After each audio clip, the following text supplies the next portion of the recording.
چھوڑ دیتا ہے اور ایمان والوں سے الگ ہو جاتا ہے، وَيَتَّبِعُ غَيْرَ سَبِيلِ الْمُؤْمِنِينَ، ایمان والوں سے الگ طریقہ اختیار کر لیتا ہے، نئی راہ بنا لیتا ہے، نُوَلِّيهِ مَا تَوَلَّى وَنُصْلِيهِ جَهَنَّمَ، اس گمراہی کی طرف اس کو پھیر دیں گے جدھر وہ پھر گیا، اور پھر اس کو دوزخ میں ڈال دیں گے۔ وَسَاءَتْ مَصِيرًا، دوزخ وہ مقام ہے جہاں بہت برا ٹھکانہ ہے۔ تو پیارے بزرگوں اور دوستو، اب یہ جو ائمہ اکرام ہیں، امام اعظم ابو حنیفہ، امام شافعی، امام مالک، امام حنبل، انہوں نے اپنی راہ نہیں بتائی، انہوں نے نبی کی راہ کو واضح طور پر ایک ایک چیز کو آسان کر کے امت کے سامنے پیش کر دیا، کیونکہ حضور صلی اللہ علیہ وسلم کی زندگی میں سنت بھی ہے، حکمت بھی ہے۔ سبحان اللہ، حضور کی زندگی میں سنت بھی ہے، حکمت بھی ہے۔ سنت کیا ہے، حکمت کیا ہے، فرض کیا ہے، واجب کیا ہے، ضروری کیا ہے، کیا نہیں کرنا چاہیے، جائز کیا ہے، ناجائز کیا ہے، حلال کیا ہے، حرام کیا ہے، مستحب کیا ہے، مباح کیا ہے، کیا کرنا چاہیے، کیا نہیں کرنا چاہیے، ساری چیزوں کو مکمل وضاحت کے ساتھ جس نے ایک ایک صفحہ بنا کر دے دیا ہے، اس ذات اقدس کا نام امام اعظم ابو حنیفہ ہے۔ امام اعظم ابو حنیفہ ہے۔ پیارے بزرگ اور دوستو، یہاں پر میں ایک مسئلہ آپ سے عرض کر دیتا ہوں، یہ امام اعظم ابو حنیفہ کا کام کیا تھا، آپ کو پوری بات مکمل سمجھ میں آ جائے گی۔ دیکھیے، بعض لوگ کہتے ہیں کہ بھائی میں وہی کام کروں گا جو حدیث میں ہے۔ کیا بولتے ہیں؟ میں وہی کام کروں گا جو حدیث میں ہے۔ ذرا مائک والے بھائی تھوڑا آواز میری طرف بھی کر دیجئے، کچھ میرے کو بھی سنے، میرے کو سنے ہی نہیں آ رہا، تھوڑا اس کو ذرا ادھر پھراتے تو پھرا دیجئے۔ تو اب دیکھیے، نہیں آواز نہ کو بڑا خطرناک ہے آواز، مسئلے کو سمجھیے گا۔ میں آپ کو ایک بہت پیاری بات عرض کر رہا ہوں، آپ کو سمجھ میں آئے گا۔ بعض لوگ کہتے ہیں کہ ہم وہی کام کریں گے جو حدیث میں ہے۔ سبحان اللہ، وہی کام کریں گے جو، زور سے بولیے، نہیں کیا بولتے وہ لوگ، جو وہی کام کریں گے جو، سبحان اللہ، ذرا کیونکہ یہ اتنا جو ہے علمی ٹاپک ہے، تھوڑا آپ مجھے کانسنٹریٹ کریں گے تو میں انشاءاللہ تعالیٰ آپ کو ایسے موتیاں آپ کی خدمت میں پیش کروں گا کہ آپ کا ایمان تازہ ہو جائے گا انشاءاللہ۔ تو بعض لوگ کہتے ہیں ہم وہی کام کریں گے جو حدیث میں ہے۔ تو اب دیکھیے، میں ان سے پوچھنا چاہتا ہوں، ویری گڈ، آپ وہی کریے گا جو حدیث میں ہے، لیکن ایک ہی حدیث کی کتاب کے اندر وضو کا ایک مسئلہ یہ ہے کہ حضور نے 3 مرتبہ ہاتھ دھوئے وضو میں۔ کتنے مرتبہ؟ 3 مرتبہ کلی کرے، 3 مرتبہ ناک میں پانی چڑھائے، 3 مرتبہ چہرہ دھوئے، 3 مرتبہ ہاتھ دھوئے، سر کا مسح کرے، پھر 3 مرتبہ پیر دھوئے۔ یہ ہوا ایک وضو کا طریقہ۔ پھر اسی کتاب کے اندر اور ایک طریقہ یہ ہے، حضور 2 مرتبہ ہاتھ دھوئے، 2 مرتبہ کلی کرے، 2 مرتبہ ناک میں پانی چڑھائے، ایسا وضو کرے۔ پھر اب اسی کتاب کے اندر یہ بھی طریقہ حدیث میں لکھا ہوا ہے کہ حضور ایک ہی مرتبہ ہاتھ دھوئے، 1 مرتبہ کلی کرے، 1 مرتبہ ناک میں پانی چڑھائے، 1 ہی مرتبہ چہرہ دھوئے۔ اب حدیث میں یہ 3 طریقے کا وضو ہے، 3 طریقے کا وضو ہے۔ ایک روایت میں ہے کہ نبی پاک صلی اللہ علیہ وسلم ہاتھ اٹھائے، کانوں کی لو تک چھوئے اور اس کے بعد ناف کے نیچے باندھ لیے۔ پھر اسی حدیث کی کتاب میں اور ایک طریقہ یہ بھی ہے کہ نبی پاک علیہ الصلوۃ والسلام جو ہے سینے پہ ہاتھ نہیں باندھے، بلکہ آپ سینے اور پیٹ کے بیچ میں ہاتھ باندھے۔ پھر ایک روایت میں آیا کہ رسول اللہ ہاتھ اٹھائے، کانوں کو نہیں چھوئے، کندھوں تک ہاتھ اٹھائے اور اس کے بعد سیدھا چھوڑ دیے۔ نماز میں حضور ایسے ٹھہرے رہے، ہاتھ باندھے ہی نہیں، ایسے چھوڑ کے کھڑے رہے۔ یہ تینوں طریقے بھی حدیث میں ہیں اور تینوں حدیث بھی آتھینٹک ہے۔ ایک حدیث میں رسول اللہ صلی اللہ علیہ وسلم جب غیر المغضوب علیہم ولا الضالین پڑھتے تھے تو پیچھے سے صحابہ اکرام آمین کی آواز صدائے بلند کرتے تھے۔ پھر ایک حدیث میں ہے کہ رسول پاک علیہ الصلوۃ والسلام صحابہ اکرام کے پاس آپ نے ان کو جو ہے نماز کا طریقہ سکھایا تو اس میں آمین بولنے کا طریقہ ان کو نہیں سکھایا، تو صحابہ آمین غیر المغضوب علیہم ولا الضالین سن کر آمین نہیں کہتے تھے۔ بات سمجھ رہے ہیں آپ؟ ایک حدیث میں ہے کہ آمین کہتے تھے سورہ فاتحہ کے اختتام پر نماز میں، دوسری حدیث میں ہے کہ آمین من ہی من میں آہستہ کہتے تھے۔ اب آپ غور کیجئے گا کہ پھر اب یہ حدیث میں ہے، یہ بھی حدیث میں ہے، یہ بھی حدیث میں ہے، یہ بھی حدیث میں ہے، عمل کس پہ کرنا؟ بھئی آپ کوئی بھی ایک حدیث پکڑ کے چل سکتے ہیں آپ؟ ایسا تو نہیں ہے نا میں فجر میں جو ہے 1 مرتبہ ہاتھ دھوں گا، ظہر میں وضو کروں گا تو 2 مرتبہ ہاتھ دھوں گا، عشاء میں وضو کروں گا تو 3 مرتبہ ہاتھ دھوں گا، پھر تہجد میں کروں گا تو اب پھر ٹینشن میں آ جاؤں گا اب کون سا کروں؟ ایسا تو مسئلہ نہیں ہے نا۔ مسئلہ یہ ہے کہ آپ کو ایک حدیث پکڑ کے چلنا ہے تاکہ آپ راہ ہدایت، راہ نجات پائے۔ اب امام بخاری کو اٹھا کے دیکھیے، بخاری شریف کے اندر جو رسول اللہ صلی اللہ علیہ وسلم کے پیشاب کرنے کی جو حدیث کو انہوں نے بیان کیا، وہ حدیث بیٹھ کر پیشاب کرنے کی نہیں ہے۔ سبحان اللہ۔ بخاری میں بیٹھ کر پیشاب کرنے والی حدیث خدا کی قسم نہیں ہے۔ بخاری شریف میں حدیث ہے کھڑے ہو کر پیشاب کرنے کی ہے۔ بعض لوگ بولتے ہیں جو بخاری میں میں اسی پہ عمل کروں گا، تو میں اس کو پوچھا تو ٹھہر کے کرتا بیٹھ کے کرتا؟ پوائنٹ ٹو بی نوٹڈ، مسئلے کو سمجھیے گا۔ بخاری شریف کے اندر حدیث ہے بیٹھ کے پیشاب کرنے کی نہیں، کھڑے ہو کر پیشاب کرنے کی ہے۔ تو کیا کریں گے آپ؟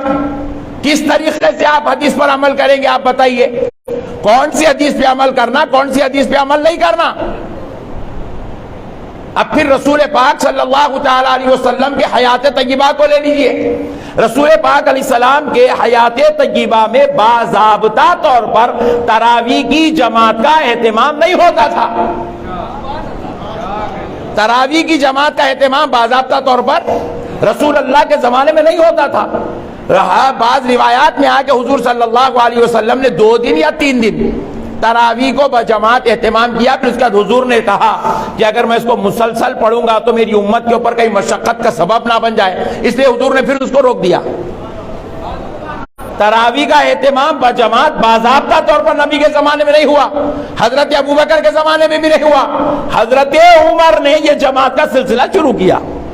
مگر آج پوری دنیا میں، مکہ معظمہ میں لے لیجئے، مدینہ منورہ میں لے لیجئے، بیت المقدس میں لے لیجئے، پوری دنیا کے بڑے بڑے علم کے شہروں میں لے لیجئے، جامع مساجد میں لے لیجئے، مدارس میں لے لیجئے، خانقاہوں میں لے لیجئے، علاقوں میں لے لیجئے، آج پوری دنیا کے اندر تراویح بجماعت ہوتی ہے۔ اب پیارے بزرگ اور دوستو، مسئلہ ایک ہے، عمل ایک ہو رہا ہے، تو اب آپ کو غور کرنا ہوگا پھر اب ہم کریں گے کیا، کس طریقے سے ہم کریں گے؟ تو اللہ تعالیٰ نے کیا کیا؟ نبی پاک علیہ الصلاۃ والسلام جو ہے پردہ فرمائے، حضور پاک علیہ السلام پردہ فرمائے 13 ہجری میں۔ کب پردہ فرمائے؟ 13 ہجری میں حضور پردہ فرمائے۔ 80 ہجری میں اللہ نے امام اعظم کو پیدا کیا۔ کتنی ہجری میں؟ زور سے بولیے۔ 80 ہجری میں۔ 80 ہجری میں پیدا ہونے والے امام اعظم تابعی ہیں۔ آپ کو صحابہ سے ملاقات کا شرف نصیب ہوا، آپ صحابہ اکرام سے ملاقات کیے۔ حضرت امام اعظم ابو حنیفہ رحمۃ اللہ علیہ تابعی ہیں، اور امام اعظم ابو حنیفہ رحمۃ اللہ علیہ جب آپ پیدا ہوئے تو حضرت سیدنا امام اعظم ابو حنیفہ رحمۃ اللہ علیہ 80 ہجری میں پیدا ہوئے، اور اب دیکھیے جب آپ 80 ہجری میں پیدا ہوئے تو اس کے بعد حضرت امام اعظم ابو حنیفہ رحمۃ اللہ تعالی علیہ نے چند سالوں بعد آپ نے ایک خواب دیکھا۔ حضرت امام اعظم ابو حنیفہ خواب دیکھتے ہیں کہ وہ رسول اللہ صلی اللہ علیہ وآلہ وسلم کی مزار اقدس کو کھود رہے ہیں۔ خواب میں حضور کی مزار اقدس کو کھود رہے ہیں. جب آپ نے ایسا خواب دیکھا تو آپ بڑے پریشان ہوئے اور آپ نے اپنے خادم کو ایک اس وقت بہت بڑے امام تھے ان کے پاس بھیجا. ان کا نام تھا ابن سیرین. یہ صوفیہ بزرگوں میں سے بھی تھے اور بڑے علم کے مائے ناز بزرگ مانے جاتے تھے.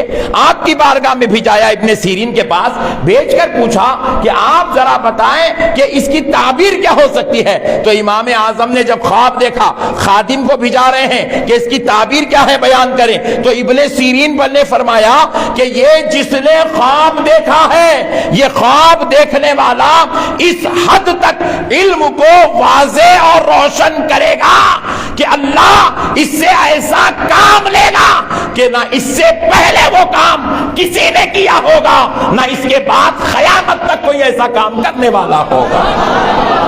یہ خواب کی تعبیر بیان کی ہے, یہ خواب کی تعبیر بیان کی ہے. ابن سیرین فرماتے ہیں نہ ان سے پہلے کوئی ایسا کام کیا ہوگا, نہ ان کے بعد صبح قیامت تک کوئی ایسا کام کرے گا.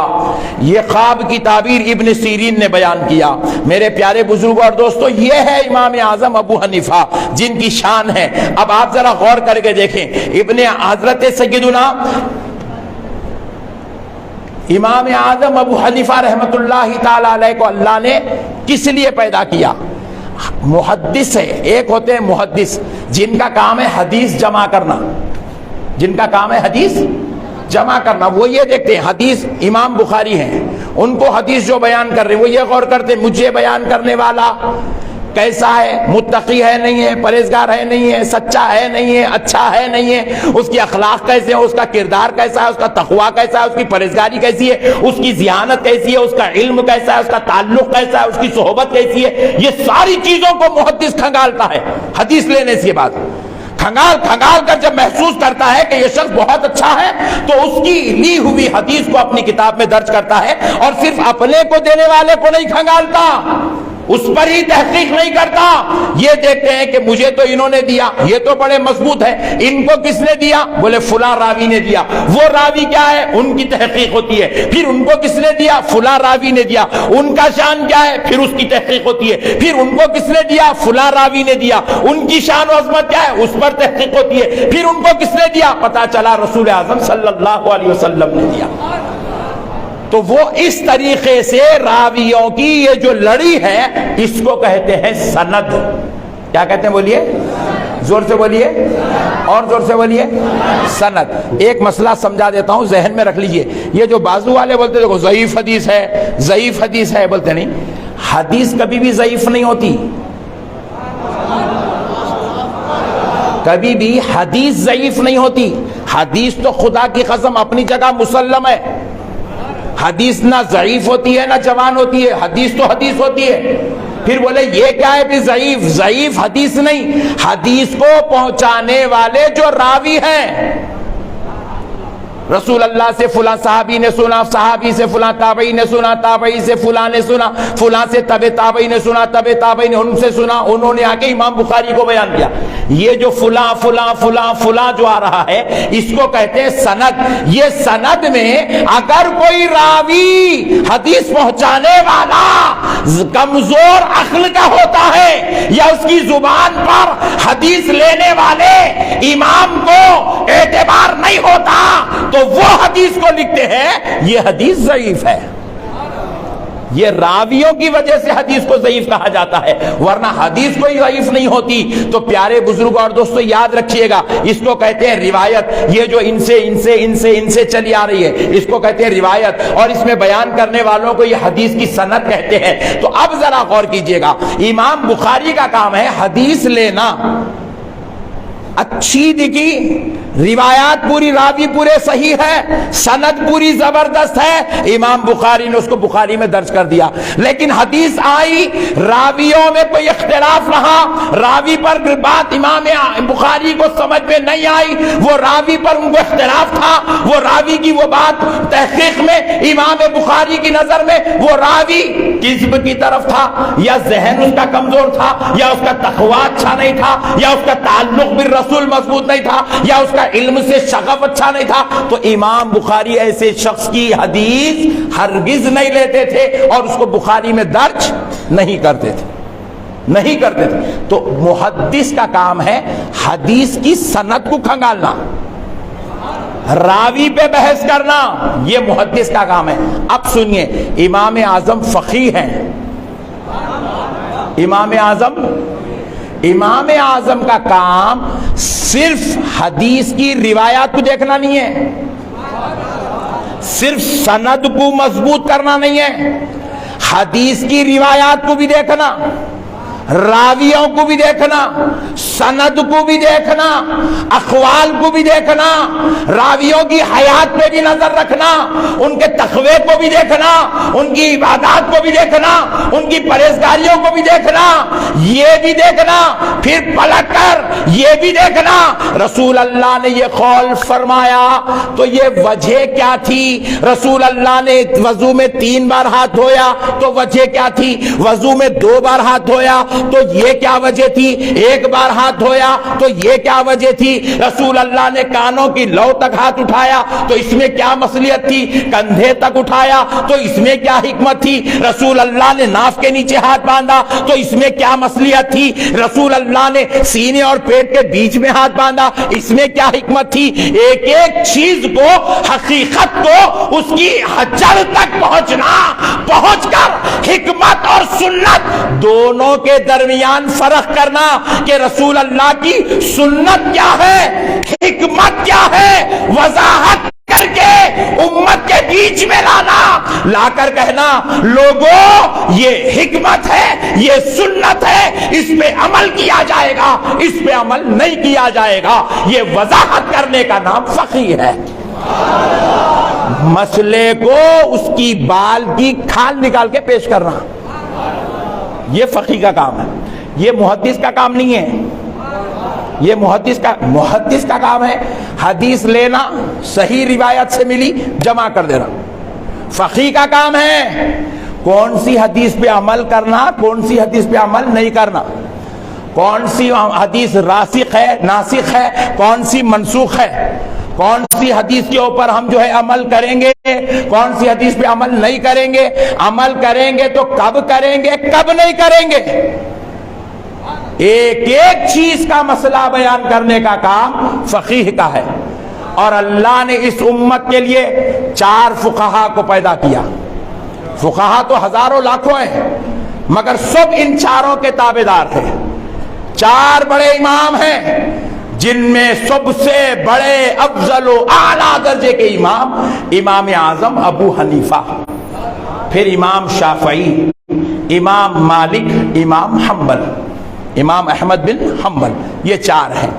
اب باقی کے جتنے ہیں سب ان کے شاگرد ہیں، سب ان کے غلام ہیں، سب ان کے تابعدار ہیں، سب ان کے خدمت گزار ہیں، پورے مل کر یہ 4 مسالک کو ہی سپورٹ کرنے والے ہیں۔ اب آئیے پیارے دوستو، مسئلے کو ایک اور تھوڑا ڈیپ لکھ جاتا ہوں تاکہ بات آپ کے پورا مکمل ذہن میں اتر جائے۔ دیکھو، رسول معظم صلی اللہ علیہ وسلم کی جب آپ احادیث پڑھیں گے تو ایک حدیث ملتی ہے کہ رسول پاک علیہ السلام کے زمانے میں عورتیں بھی مسجد کو آتی تھی، سبحان اللہ، لیکن اب ہم لوگ نہیں جاتے۔ بعض لوگ حدیث پڑھ کے کیا کر رہے ہیں، اپنے خواتین کو مسجد کو لے جا رہے ہیں، خواتین کو مسجد کو لے کے جا رہے ہیں، خواتین مسجد کو بھی جا رہے ہیں ان کے ساتھ۔ ہمارے ائمہ علماء نے کہا یہ تم لوگ غلط کام کر رہے ہو، عورتوں کو مسجد کو مت لے کے جاؤ، یہ صحیح طریقہ نہیں ہے۔ تو ان لوگ بولے حضرت حدیث میں ہے، حدیث ہے بھائی، رسول اللہ کے زمانے میں باضابطہ طور پہ پہلے مردوں کی صفیں بنتی تھی، پھر اس کے بعد بچوں کی صفیں بنتی تھی، پھر اس کے بعد عورتوں کی صفیں بنتی تھی، عورتیں آ کے مسجد میں کھڑے ہو کے نماز پڑھتی تھی، اتنی حدیثیں پڑھی ہوئی ہے، اور آپ کہہ رہے ہیں کہ مسجد میں عورت کو مت لے جاؤ، آپ حدیث کے خلاف جا رہے ہیں۔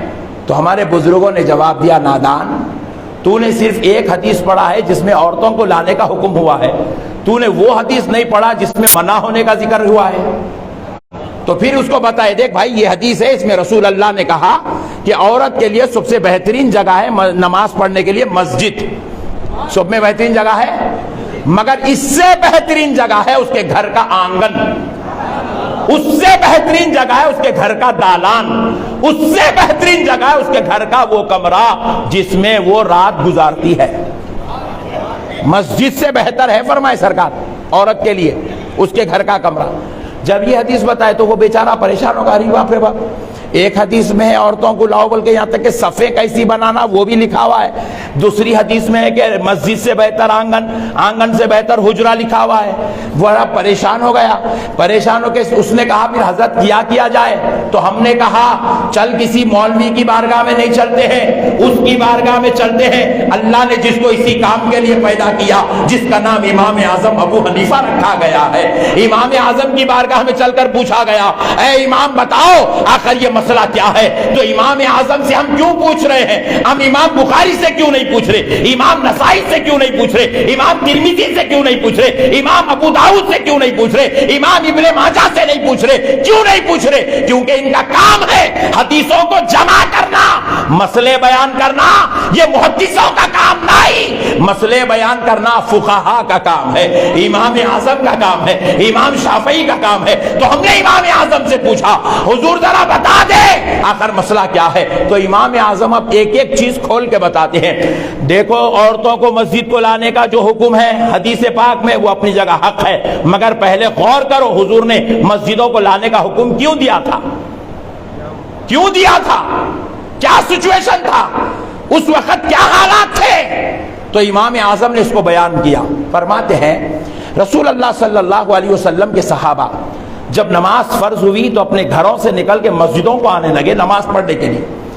جب صحابہ کی تعداد بہت تھوڑی تھی، بہت تھوڑی تھی تعداد، تو جب پورے کے پورے صحابہ مسجد میں آ گئے نماز پڑھ رہے ہیں، ادھر خواتین گھروں میں اکیلی ہیں، جوان بیٹیاں اکیلی ہیں، بوڑھی مائیں اکیلی ہیں، صحابہ کی ازواج تنہا ہیں، ایسے وقت میں منافقین یہودی عیسائی ان کے گھروں میں گھس کر عورتوں کے ساتھ بدسلوکی کرنے لگے، بدسلوکی کرنے لگے۔ جب یہ نماز پڑھ کے گھر گئے تو کسی کی بیٹی رو رو کر داستان سنا رہی ہے، ایک بدبخت آیا ایسے جو ہے ہمارے ساتھ ذلیل حرکت کر کے گیا، ایک بڑھیا سنا رہی ہے بیٹا وہ آیا میرے ساتھ جو اتنی طریقے سے بدسلوکی کیا، بدزبانی کیا۔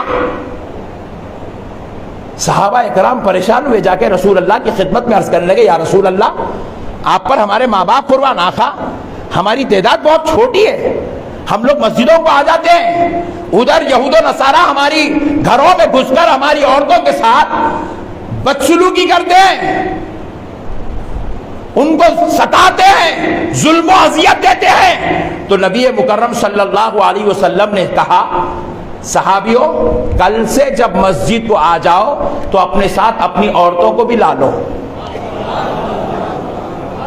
اپنے ساتھ اپنی عورتوں کو بھی لا لو۔ جب عورتوں کو بھی لا لیا گیا تو یہ فتنہ ختم ہو گیا، عورتوں کے اوپر جو ظلم و زیادتی ہو رہی تھی، عورتوں کے ساتھ جو شرارت ہو رہی تھی وہ فتنہ ختم ہوا، کیونکہ صحابہ بھی نماز کو آنے لگے، صحابیات بھی نماز کو آنے لگی، صحابہ کے گھر کی عورتیں بچیاں بوڑھیاں سب نماز کو آنے لگی۔ جب اس کے بعد مسجد میں تھے صحابہ جاتے تو ان کے ساتھ ان کی عورتیں گھروں کو واپس چلے جاتی، مگر پیارے بزرگوں اور دوستوں سنو غور سے، جب صحابہ کرام کی ایک تعداد بڑی ہو گئی، مکمل شہر مدینہ آباد ہو گیا، وہاں پر اب مسلمانوں کا غلبہ ہو گیا، تو اب نبی پاک علیہ السلام نے کہا حکمت و مصلحت تھی کہ تمہیں مسجدوں کی طرف بلایا جاتا تھا، اب تمہارے لیے بہتر ہے کہ تم مسجدوں کو آنے کے بجائے اپنے گھروں میں نماز ادا کرو، اپنے گھروں میں نماز ادا کرو۔ محدث کا کام ہے حدیث جمع کرنا، فقیہ کا کام ہے سارے مسائل کو کھول کے بیان کرنا، یہ حالات کو بیان کرنا، سچویشنز پہ روشنی ڈالنا، اس کے تقاضے کو بیان کرنا۔ تو اب حضرت امام اعظم ابو حنیفہ نے لوگوں سے کہا لوگوں عورتیں مسجدوں کو جانے والی احادیث ضرور ہے، مگر وہ عمل سنت والا عمل نہیں ہے۔ سنت اس کو کہتے جو ہمیشہ ہمیشہ ہمیشہ چلتا رہے۔ حضرت امام اعظم نے کہا وہ سنت نہیں تھی، وہ حکمت تھی، حکمت کیا حکمت تھی؟ عورتوں کو اس لیے مسجد کو بلایا گیا تاکہ وہ یہود و نصارہ کے شر سے محفوظ رہے۔ جب وہ شر کا مسئلہ ختم ہو گیا تو پھر عورتوں کو واپس ان کے گھروں میں نماز پڑھنے کا حکم دے دیا گیا۔ اب اگر کوئی صاحب بولتے نہیں میں تو حدیث میں ہے لے کے جاتا ہوں، لگ جا تیری مرضی، دیوانی قوم ہے۔ بات سمجھ رہے ہیں آپ؟ اب دیکھیے دوسرا مسئلہ بیان کر رہا ہوں۔ اللہ کا شکر ہے ہم لوگ سنت پہ عمل کرنے والے ہیں، اور سنت کیا ہے؟ عورتوں کو گھر میں نماز پڑھانا۔ حکمت پہ ہم عمل نہیں کرتے، سنت پہ عمل کرتے۔ ہاں حکمت پہ ہم بھی عمل کریں گے کب؟ جب پھر وہی دور اگر لوٹ کے آ جائے، پھر کوئی ایسے مسلمان ہو جہاں پر ان کے 25-50 گھر ہو اور اطراف و اکناف میں غیر مسلموں کے 4000 5000 گھر ہو اور وہ لوگ ہماری عورتوں سے ظلم و زیادتی کر رہے ہو، تو پھر اب مسلمان کو ڈرنے کی ضرورت نہیں ہے۔ اب وہ آ جائے گا پھر اس حدیث کی طرف جس طرف مصطفیٰ نے حکمت والا مسئلہ بیان فرمایا تھا۔ پھر وہ اپنی عورتوں کو اپنے ساتھ نماز لے جائے گا تاکہ ان کی عورتوں پر جو شرارت ہو رہی ہے وہ رک جائے۔ حکمت ہے۔ تو پیارے دوستو اب مسئلے کو سمجھو۔ اب دوسری چیز سنیے، بخاری شریف میں جو حدیث ہے، بخاری شریف میں جو حدیث ہے کھڑے ہو کر پیشاب کرنے کی، میں جو ابھی عرض کیا آپ سے، رسول پاک علیہ السلام کا عمل ہے، کھڑے ہو کر آپ نے پیشاب کیا۔ اب آپ بتائیے اتنے لوگ یہاں بیٹھے ہوئے کھڑے ہو کے کوئی کرتے؟ نہیں کرتے۔ کیوں نہیں کرتے؟ کیونکہ بخاری میں جو حدیث ہے کھڑے ہو کر کرنے کی وہ حکمت ہے، وہ ایک سچویشن تھا، وہ ایک ایسا وقت تھا، وہ ایک ایسے حالات تھے، رسول اللہ صلی اللہ علیہ وسلم نے کھڑے ہو کر پیشاب کیا۔ مگر امام بخاری کو جنہوں نے بیان کیا وہ سند بڑی مضبوط ہے، وہ راوی بڑے ایتھنٹک ہے۔ امام بخاری کی نظر میں وہ جلیل القدر اصحاب و تابعی ہے، وہ جلیل القدر راوی ہے، تو امام بخاری نے ان راویوں سے حدیث لی، بخاری میں لکھ دی۔ امام بخاری کا کام نہیں ہے وہ حضور کھڑے ہو کر کیوں پیشاب فرمائے، اس پر بحث امام بخاری نہیں کریں گے، اس پر بحث حضرت سیدنا امام اعظم ابو حنیفہ کریں گے۔ اب امام اعظم سے پوچھتے سرکار بخاری میں تو حدیث آئی ہے کہ کھڑے ہو کر پیشاب کرنے کی ہے اور دیگر احادیث میں بیٹھ کر پیشاب کرنے کی ہے، اب عمل کس پہ کیا جائے؟ تو حضرت امام اعظم ابو حنیفہ بیان کرتے ہیں لوگوں سنو، رسول اللہ صلی اللہ علیہ وسلم نے جب کھڑے ہو کر پیشاب کیا اس وقت کا سچویشن یہ تھا، حالات یہ تھے۔ کیا حالات تھے؟ امام اعظم بیان کر رہے ہیں۔ حالات یہ تھے کہ رسول اللہ صلی اللہ علیہ وسلم اپنے وفات سے پہلے علیل ہوئے، علیل بیمار ہوئے، آپ پر جو ہے طبیعت کی ناسازی کا وقت گزرا، تو اتنی طبیعت آپ کی خراب ہوئی، اتنے علیل ہوئے، اتنے بیمار ہوئے کہ حضور جب ضرورت کو جانا چاہے پیشاب کے لیے تو اپنے صحابہ کو آواز دیے، صحابہ کرام تشریف لائے، تو حضور اپنے دو صحابہ کے کندھوں پر ہاتھ ڈالے، صحابہ حضور کو ایسے پکڑ کے لے جا رہے ہیں۔ راوی بیان کرتے ہیں کہ ربیع پاک علیہ السلام کے پیر کے انگوٹھے زمین پہ گھسیٹتے ہوئے جا رہے تھے، یعنی کہ حضور اتنے کمزور ہوئے تھے، نحیف ہوئے تھے کہ پیر اٹھا کر بھی حضور رکھ نہیں سک رہے تھے، اتنی رسول اللہ پر علالت ہوئی۔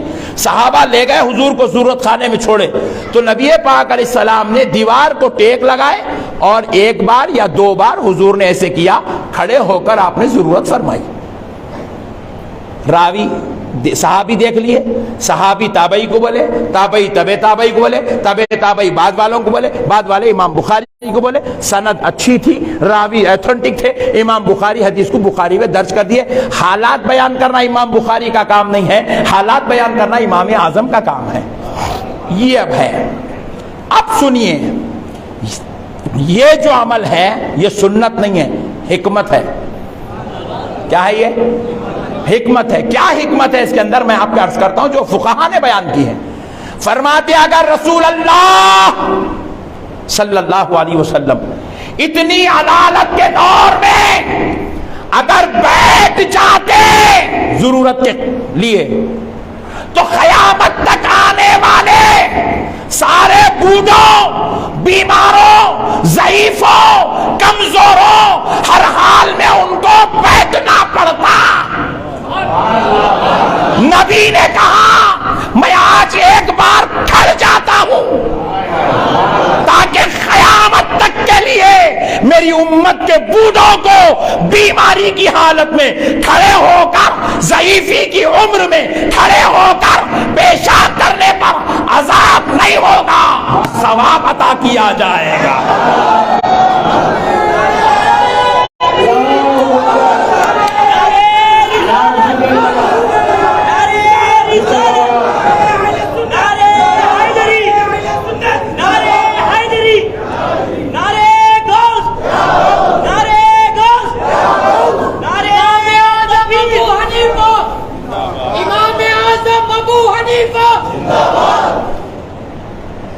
یہ ہے مصلحت، یہ ہے حکمت۔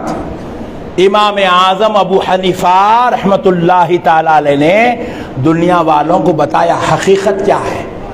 اس لیے اللہ نے امام کو پیدا کیا تاکہ دین مصطفیٰ کو تم کھنگال کھنگال کر صاف و شفاف کر کے پیش کر دو، تاکہ یہ امت کو اب تحقیق کرنے کی ضرورت نہیں ہے۔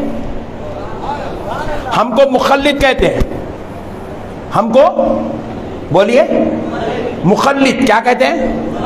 زور سے بولیے، کس کے مخلد ہیں ہم؟ امام اعظم ابو حنیفہ کے۔ مخلد کیوں بولتے ہیں؟ مخلد اس لیے بولتے ہیں کیونکہ ہم نے ایک ذات پر مکمل بھروسہ کر لیا، اب ہم کو کسی مسئلے میں تحقیق کرنے کی ضرورت، ہم نے جس پہ بھروسہ کیا اس نے ایسی تحقیق کی کہ اب اس کے جیسا تحقیق کرنے والا اس زمین پر پیدا قیامت تک نہیں ہو سکتا ہے، اور اس ذات کا نام امام اعظم ابو حنیفہ ہے۔ سبحان اللہ۔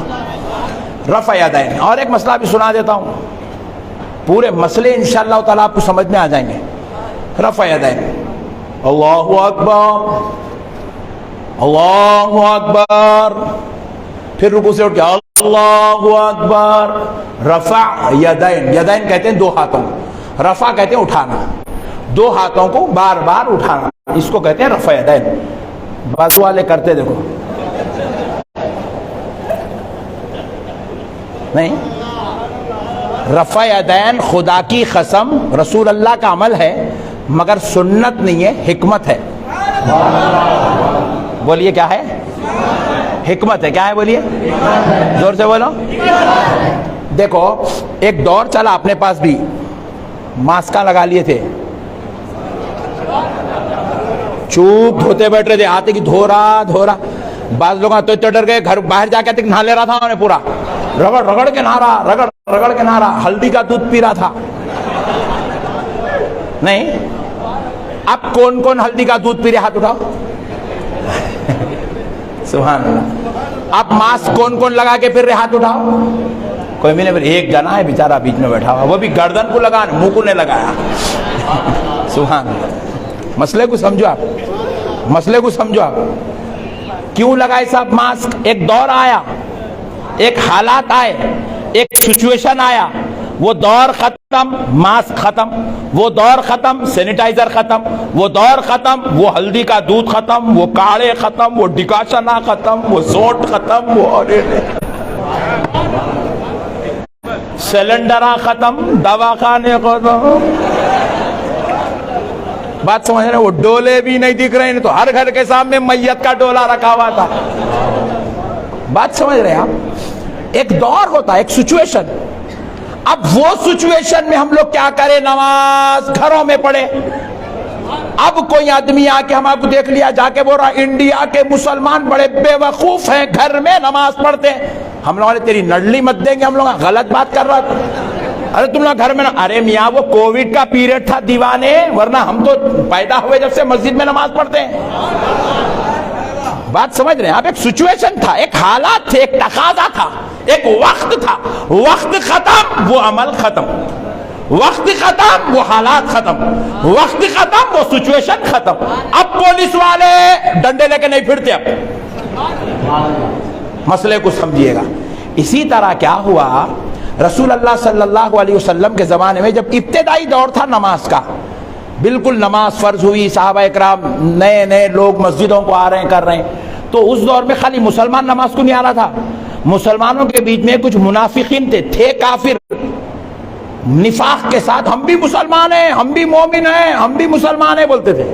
تو ان لوگ کیا کر رہے تھے، نماز کو آتے آتے چھوٹے چھوٹے بتاں بغل میں رکھ کے لا رہے تھے، بت بغل میں رکھ کے لا رہے تھے بت، مسلمانوں کو بول رہے تھے ہم مسلمان ہیں مسلمان ہیں، اب مسلمانوں پہ نماز فرض ہو گئی، اب ان لوگ بولے مجبوری، اب ہم کو بھی پڑھنا نہیں، تو ہم نہیں پڑھے تو معلوم ہو جاتا ہم لوگ دوسرے ہیں بول کے، تو ان لوگ کیا کر رہے، نماز کو آئے، آتے آتے کیا کر رہے، بتا رکھ کے لا رہے، جیسے ہی سجدے میں جا رہے بت نکال رہا، سامنے رکھ رہا، سجدہ بت کو مار رہا، بہت جڑ اشار تھا، بت کو سجدہ مار رہا، مسلمان خدا کو سجدہ کر رہے، یہ بدبخت منافق بت کو سجدہ کر رہا۔ تو صحابہ اکرام کو محسوس ہوا ان لوگوں کچھ نئے نئے حرکتیں کر رہے، صحابہ تھوڑا لیٹ اٹھے، بعد میں کہ دیکھے تو کیا ہے، انہیں بت کو رکھ کے سجدے کر رہا، حضور کو بولے یا رسول اللہ یہ لوگ عجیب و غریب حرکتیں کر رہے ہیں، نماز میں بتاں لے کے آ رہے ہیں، لے کے آ کے سجدہ کرتے ہوگا تو صاحب میں رکھ کے اس کے اوپر سجدہ کر رہے ہیں۔ نبی پاک فرمائے کہاں رکھ رہے ہیں بت؟ بغل میں رکھ رہے ہیں یا رسول اللہ، ایسا نکال دی کیا اپن؟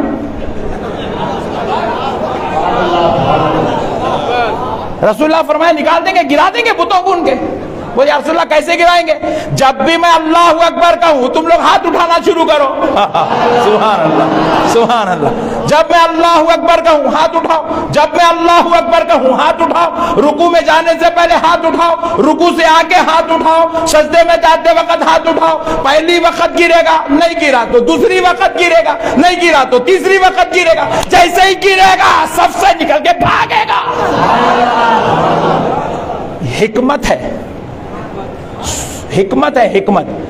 اب کیا ہوا، یہ دور ختم ہو گیا، جیسے کووڈ کا دور ختم ہو گیا، یہ بتاں لانے کا دور بھی منافقوں کی شرارت کا ختم ہو گیا، مگر بعض صحابہ جو دور دراز کے علاقے سے آئے تھے اس پیریڈ میں، انہوں نے دیکھا کہ نبی کے نماز پڑھنے کا طریقہ یہ ہے کہ بار بار نماز میں رفع یدین دونوں ہاتھوں کو اٹھاتے ہیں، تو وہ صحابہ اپنے علاقوں میں جا کے ویسے ہی کرنے لگے، اس کو کنٹینیوشن میں لینے لگے، ہمیشہ ہمیشہ رفع یدین کرنے لگے۔ تو ہوا کیا، جب نبی ان کے پاس گئے ملاقات کے لیے، حالات کے لیے، تو نبی پاک نے دیکھا یہ صحابہ نماز میں رفع یدین کر رہے ہیں، صحیح مسلم کی حدیث ہے، صحابہ سے نبی نے کہا اے صحابیوں تم یہ جانوروں جیسی حرکتیں کیوں کر رہے ہو؟ اللہ اکبر، بار بار نماز میں رفع یدین کر رہے، تو حضور فرمائے صحیح مسلم کی حدیث ہے، صحابیوں یہ جانوروں جیسی حرکتیں کیوں کر رہے ہو؟ اس کے بعد ان صحابہ نے بھی رفع یدین کرنا چھوڑ دیا۔ بات سمجھ میں آئی نہیں آئی؟ ہاتھ نہیں اٹھانا سنت ہے، اور بار بار ہاتھ اٹھانا حکمت ہے، امام اعظم کا صدقہ ہے، ہم حکمت پہ عمل کرنے والے نہیں، سنت پہ عمل کرنے والے ہیں، یہ امام اعظم کا صدقہ ہے، امام کو مانے تو نجات ہے، امام کو نہیں مانے تو مسئلے پورے ٹیڑھے ہیں، مسئلے پورے ٹیڑھے۔ اب دیکھو ایک چھوٹا مسئلہ بیان کر کے ختم کر دوں، امام کو نہیں ماننے کا نقصان کیا ہے؟ امام اعظم ابو حنیفہ کے پاس اور دیگر ائمہ کرام کے پاس 3 مرتبہ اگر کوئی شخص طلاق بولا، ایک ہی وقت میں بول دیا، ایک ہی وقت میں بول دیا طلاق طلاق طلاق، ہو گئی طلاق، ہو گئی طلاق۔ میں سمجھانے کے لیے بول رہا ہوں، کہیں تم لوگ ٹینشن میں آ جائیں گے یہ کیا کر دیا مولانا، بول کے سمجھانے کے لیے بول سکتے ہیں، مسئلے کو سمجھو۔ اگر کوئی شخص 3 مرتبہ طلاق بولا تو طلاق ہو گئی، بولیے ہو گئی، کیا ہوئی؟ زور سے بولو، طلاق ہو گئی۔ بازو والے ان کے پاس ٹینشن ہے کیونکہ یہ امام اعظم کو نہیں مانتے، امام شافعی کو بھی نہیں مانتے، امام مالک کو بھی نہیں مانتے، امام حنبل کو بھی نہیں مانتے، بولتے ہم غیر مقلد ہیں۔ تو اللہ نے ان کے اوپر کیسے عذاب مسلط کیا دیکھیے آپ۔ ان کے پاس کیا ہے، اگر کوئی آدمی 3 طلاق ایک ہی وقت میں بولا، انہوں بول رہے نہیں ایک ہی چھوئی بول رہے ہیں، کیا بولے نا؟ 3 بولے تو 1، 3 بولے تو 1 بول رہے، تو ہمارے پاس 3 بول دیا تو 3 ہو گئی. 3 جیسے ہی بولا بیوی نکاح سے خارج. اس کے بعد اگر کوئی پھر بیوی سے ملتا ہے تو وہ حرام ہو گیا، گناہ کبیرہ ہو گیا. امام کو چھوڑ دیے، 3 طلاق بول رہے ہیں، گن رہی 1، پھر ساتھ میں رہ رہی، امام کو چھوڑے، حرام ہو رہا، گناہ ہو رہا، گناہ کبیرہ ہو رہا. اللہ اکبر کبیرہ. ذرا غور کریے گا پیارے ہو، بزرگوں کو چھوڑنے سے زندگیاں برباد ہو جاتی ہے، ہلاک و تباہ ہو جاتی ہے. اسی لیے اللہ رب العزت نے کہا وَيَتَّبِعْ غَيْرَ سَبِيلِ الْمُؤْمِنِينَ، اور وہ ایمان والوں کے طریقے سے الگ ہو کر نئی راہ بنا لیتے ہیں تو ہم ان کو گمراہی میں ڈھکیل دیتے ہیں. اللہ اکبر، اللہ اکبر. سمجھنے کی ضرورت ہے، مسئلوں کو سمجھو میرے پیارے بھائیوں. دین سمجھداری کا نام ہے، ہلڑ بازی کا نام دین نہیں ہے. مسئلے کو سمجھیے گا. پھر اب اس کے بعد دیکھیے حضرت سیدنا امام اعظم ابو حنیفہ رحمۃ اللہ علیہ کے صدقے جائیے. اب کون ہیں امام اعظم؟ ذرا آئیے اس طرف بھی ہم چلتے ہیں. پہلے فقیہ کی شان سن لیجئے. امام اعظم کا عمل آپ کو سمجھ میں آیا، محدث اور فقیہ میں کیا فرق ہے آپ کو یہ بات سمجھ میں آئی. تو اب آپ یہ بات بھی سمجھ لیجئے. فرمایا جاتا ہے اگر اس کائنات میں کسی علم پر آپ فخر کر سکتے ہیں، کوئی بول رہا کہ میں انجینئر ہوں، فخر کر میں انجینئر ہوں، کوئی بول رہا میں ڈاکٹر ہوں، تو انجینئر سے زیادہ فخر کرنے کا حق ڈاکٹر کو ہے، ڈاکٹر سے زیادہ فخر کرنے کا حق جج کو ہے، جج سے زیادہ فخر کرنے کا حق حافظ قرآن کو ہے. وہ فخر کرے ججوں پر، ڈاکٹروں پر، انجینئروں پر کہ اللہ نے اس کے سینے میں قرآن رکھا ہے، اور حافظ قرآن پر فخر کرنے کا حق عالم دین کو ہے. وہ فخر کرے کہ اللہ نے مجھے عالم دین بنایا ہے، اور عالم دین پر فخر کرنے کا حق اس زمانے کے سب سے بڑے علم والے کو ہے. وہ فخر کرے کہ اللہ نے مجھ سے بڑا عالم اس زمین پہ پیدا نہیں کیا. اور ویسے 1000 عالم ایک جگہ جمع ہو جائے، ان پر اگر کسی کو فضیلت ہے تو خدا کی قسم وہ ایک فقیہ کو فضیلت ہے. وہ فخر کرے کہ اللہ نے مجھے فقہ کا علم عطا فرمایا ہے. اور یہ ایک فقیہ کائنات میں سب سے زیادہ اپنے علم پر فخر کرنے کا حقدار ہے. فقیہ کو حق ہے، اور ساری کائنات کے علم فقہ جاننے والے ایک طرف، اور میرا امام اعظم ابو حنیفہ ایک طرف. اللہ نے امام اعظم کو اس شان کا مالک بنایا ہے. فرماتے ہیں فقہ سے اس سے بڑھ کر فضیلت اور کیا ہو سکتی ہے؟ فقہ کی اس سے بڑھ کر فضیلت اور کیا ہو سکتی ہے؟ اس سے بڑھ کر فضیلت اور کیا ہو سکتی ہے کہ ایک کتاب ہے، مثال بتا رہا ہوں، یہ کتاب ہے، اس کے اندر جو ہے فقہ کے مسائل لکھے ہوئے، فقہ کے مسائل اس کتاب کے اندر فقہ کے مسائل لکھے ہوئے. تو یہ کتاب کو دیکھ لینا، یہ کتاب کو دیکھ لینا. بڑی بات بتا رہا ہوں، سنیے گا. بزرگوں نے جو کہا، ہمارا جو قانون اسلام ہے وہ سمجھا رہا ہوں آپ کو. یہ کتاب کے اندر فقہی مسائل لکھے ہوئے ہیں، اس کتاب کو دیکھ لینا نماز تہجد پڑھنے سے زیادہ افضل ہے. نماز تہجد پڑھنے سے زیادہ افضل ہے، جبکہ نماز تہجد قرب الہی کا ذریعہ ہے، تقرب الہی کا ذریعہ ہے. مگر فرماتے ہیں فقہ کی کتاب اتنی شان والی ہے کہ خالی وہ کتاب کو دیکھ لینے سے اتنا ثواب ملتا ہے جتنا نماز تہجد پڑھنے والے کو ملتا ہے. اللہ اکبر، اس سے بڑھ کے ثواب ملتا ہے. میرے پیارے بزرگ اور دوستو، پھر اس کے بعد آپ ذرا اور غور کریں. فرماتے ہیں خوشبو میں سب سے بہترین خوشبو کستوری کی خوشبو ہوتی ہے. سب سے بہترین خوشبو کستوری کی ہے. اس کی مثال خوشبو میں نہیں ملتی، وہ خوشبو میں سب سے اعلیٰ درجے کی خوشبو ہے. اور پرندوں میں سب سے بہترین پرندہ باز ہے، جس کی اڑان کوئی اور پرندہ نہیں اڑ سکتا۔ باز پرندہ پرندوں میں سب سے اعلیٰ، خوشبو میں کستوری سب سے اعلیٰ۔ اسی طرح فرماتے ہیں علماء میں، علم والوں میں، محدثین میں، محققین میں، مفسرین میں، مفتیوں میں سب سے اعلیٰ علم والا فقیہ ہوتا ہے، علم فقہ کا جاننے والا، علم فقہ کا جاننے والا سب سے افضل و اعلیٰ ہوتا ہے۔ اب آئیے پیارے بزرگ اور دوستو، حضرت سیدنا امام احمد بن حنبل، کون ہے امام احمد بن حنبل؟ 7 لاکھ حدیثیں امام احمد بن حنبل کو یاد تھی۔ کتنی؟ زور سے بولیے۔ 7 لاکھ حدیثیں امام احمد بن حنبل کو یاد تھی۔ وہ امام احمد بن حنبل جن کے شاگرد کا نام امام بخاری ہے، جن کے شاگرد کا نام امام بخاری ہے، وہ امام احمد بن حنبل جن کے مخلد کا نام حضور سیدنا غوث الورا ہے۔ امام احمد بن حنبل کے مخلد تھے حضرت غوث اعظم۔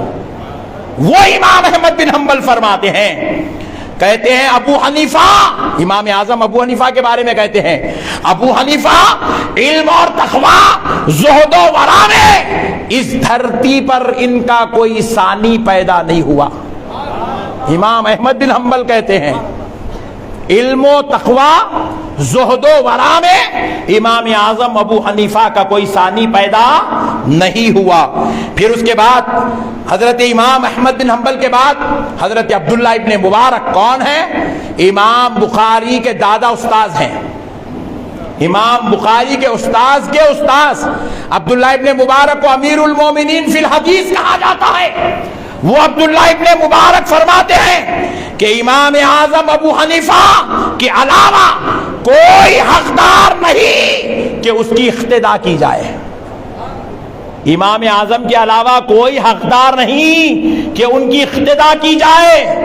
فرماتے ہیں کیونکہ امام اعظم وہ امام ہے جو تقوی میں آپ کے جیسا کوئی نہیں ہے، پرہیزگاری میں کوئی آپ کی مثال نہیں ہے، علم فقہ میں ہم نے آپ کے جیسا اس زمین پر کسی کو دیکھا ہی نہیں ہے۔ عبداللہ ابن مبارک خود امیر المومنین فی الحدیث ہیں، آپ یہ فرماتے ہیں تقوی میں امام اعظم کے جیسا کوئی نہیں ہے، پرہیزگاری میں امام اعظم کا ثانی نہیں ہے، اور علم فقہ میں ہم نے آپ کے جیسا اس زمین پر کسی کو دیکھا ہی نہیں ہے۔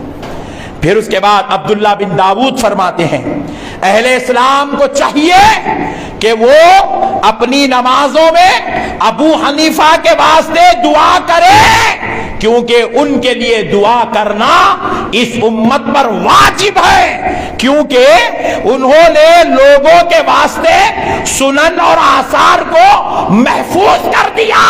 اگر امام اعظم ابو حنیفہ نہ ہوتے تو لوگوں کو صحیح معنوں میں دین بھی نصیب نہیں ہوتا۔ اللہ اکبر۔ کہتے ہیں امام اعظم کے واسطے اپنی نمازوں میں دعا کرنا اہل اسلام کے لیے واجب ہے۔ اللہ اکبر۔ پھر آئیے حضرت سفیان ثوری فرماتے ہیں، حضرت سفیان ثوری فرماتے ہیں جیسے باز کے سامنے چڑیوں کی مثال ہے، چڑیوں کی حالت ہوتی ہے، باز پرندے کے سامنے چڑیوں کی حالت جیسی ہوتی ہے، ابو حنیفہ کے سامنے ہماری حالت کیسی ہوتی؟ امام سفیان ثوری کہہ رہے ہیں، اتنے بڑے امام سفیان ثوری، اس دھرتی پر سفیان ثوری کا ثانی کوئی نہیں ہے۔ خطبہ الہی کا یہ عالم تھا سفیان ثوری کا، مسجد میں داخل ہوتے وقت سیدھا پیر ڈالنے کے بجائے بشتی کیفیت تھی، استقرار کی کیفیت تھی، ذات خدا میں فنا ہو چکے تھے، غفلت میں بایاں پیر ڈالے تو بارگاہ الہی سے جواب آئی، سفیان بایاں پیر نکالو، سیدھا پیر پہلے ڈالو۔ خطبہ الہی کا عالم دیکھو، اتنا مخرب بندہ یہ کہہ رہا ہے کہ ہماری مثال امام اعظم کے سامنے ایسی ہی ہے جیسی باز پرندے کے سامنے چڑیوں کی مثال ہوتی ہے۔ اللہ سورج کے سامنے چراغ جیسے ہیں، امام اعظم کے سامنے تمام چراغ ایسے۔ امام اعظم اس شان کے مالک ہیں۔ میرے پیارے بزرگ